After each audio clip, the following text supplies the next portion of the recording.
সবাইকে স্বাগত। আশা করি আপনারা সকলে ভালো আছেন। আপনাদের পরীক্ষাটি এমসিকিউ হবে। আপনারা অনেকেই জানেন, আবার অনেকেই জানেন না।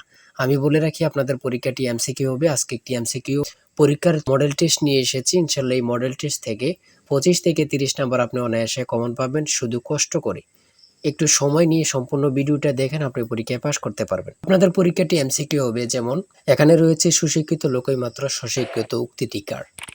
মনে করেন সঠিক উত্তর হচ্ছে প্রমোদ চৌধুরী। এখানে 4টা অপশন থেকে সঠিক উত্তর হচ্ছে ডি। তাহলে ডি নাম্বারটা আপনারা বরাট করতে হবে। বলে রাখি আপনাদের সর্বপ্রথম প্রয়োজন একটি ভালো সাজেশন। আমরা আপনাদের জন্য একদম শর্ট করে চূড়ান্ত সাজেশন তৈরি করেছি।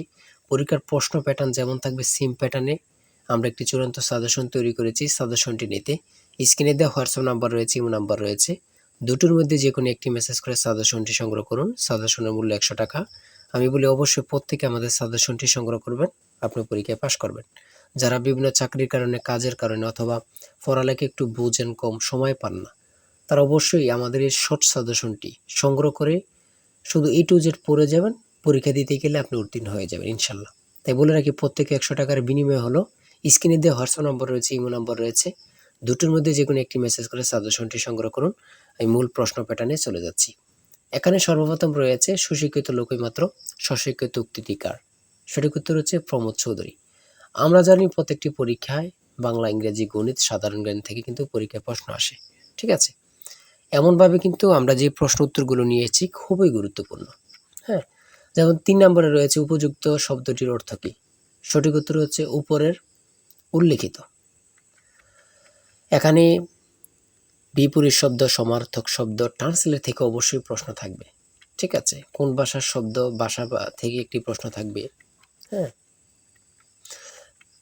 তারপরে রয়েছে অপরিণত অর্থে কাঁচা শব্দের ব্যবহার কোনটি। কাঁচা বয়স। মাথা দেওয়া শব্দটির অর্থ কী। দায়িত্ব গ্রহণ। হ্যাঁ, বুঝতে হবে কিন্তু আমাদের সাজেশনের প্রত্যেকটি প্রশ্নের ব্যাখ্যা ও সমাধান সহ পেয়ে যাবেন। ঠিক আছে, তাই বলি অবশ্যই আমাদের চ্যানেলটি সাবস্ক্রাইব ও পেজটি ফলো দিয়ে রাখবেন। কেন?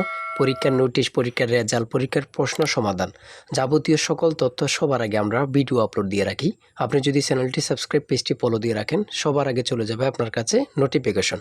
মনে করেন আপনি পরীক্ষা দিয়েছেন, পরীক্ষার প্রশ্ন সমাধান দেখিয়ে দিব, তারপরে রেজাল্টের অপেক্ষা করা লাগবে না, আমাদের চ্যানেলে পেয়ে যাবেন, সকল তথ্য পেয়ে যাবেন। এবং কি নতুন নতুন চাকরির তথ্য পেয়ে যাবে। সার্কুলার দেওয়ার সাথে সাথে আমাদের চ্যানেলে আপলোড দেওয়া হবে। আপনি শুধু আমাদের চ্যানেলটি সাবস্ক্রাইব, পেজটি ফলো দিয়ে রাখলে সবার আগে চলে যাবে আপনার কাছে নোটিফিকেশন। তাই অবশ্যই চ্যানেলটি সাবস্ক্রাইব, পেজটি ফলো দিয়ে আমাদের মেম্বার সদস্য হয়ে আমাদের সাথেই থাকবেন। কবিতা শব্দের বহু বচন কোনটি। সঠিক উত্তর হচ্ছে কবিতা গুচ্ছ।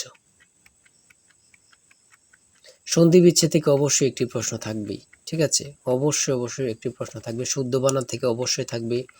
ছন্দনাম থেকে অবশ্যই থাকবে। যেমন 18 নম্বর রয়েছে বীরবল, কার ছন্দনাম। সেটা হচ্ছে প্রমোদ চৌধুরী। আমার মনে হয় কত পরীক্ষা যে আসছে আল্লাহ ছাড়া কেউ জানে না। ঠিক আছে, অনেক পরীক্ষা আসে এই প্রশ্নগুলো। সমার্থক শব্দ থেকে অবশ্যই থাকবে। ট্রান্সলেট থেকে অবশ্যই থাকবে। হ্যাঁ, প্রিপোজিশন, আর্টিকেল, ভয়েস থেকে থাকে। বিভিন্ন নাউন থেকে অবশ্যই প্রশ্ন থাকবে। ঠিক আছে, আমি বলে রাখি। যারা যারা পরীক্ষা দিবেন প্রত্যেকে আমাদের সাজেশনটি সংগ্রহ করবেন। সিনোনিম অথবা অ্যান্টোনিম থেকে অবশ্যই প্রশ্ন থাকবে। হ্যাঁ, সিনোনিম অথবা অ্যান্টোনিম থেকে প্রশ্ন থাকবে 100% শিওর, এটা ধরে নিতে পারেন। প্রিপোজিশন থেকে অবশ্যই প্রশ্ন থাকবে।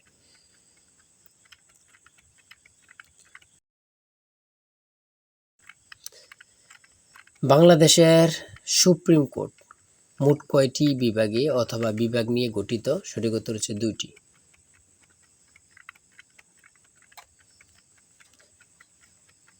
ম্যানগ্রোভ বন কি। সেটা হচ্ছে উপকূলীয় বন। খুবই গুরুত্বপূর্ণ। বাংলাদেশকে স্বীকৃত দানকারী প্রথম আরব দেশ কোনটি। খুবই গুরুত্বপূর্ণ। ইরাক। আয়তনে বাংলাদেশের বড় জেলা কোনটি। খুবই গুরুত্বপূর্ণ। রাঙ্গামাটি। ঢাকা কত সালে সুবা বাংলা রাজধানী হয়। সঠিক উত্তর হচ্ছে 1610 সালে।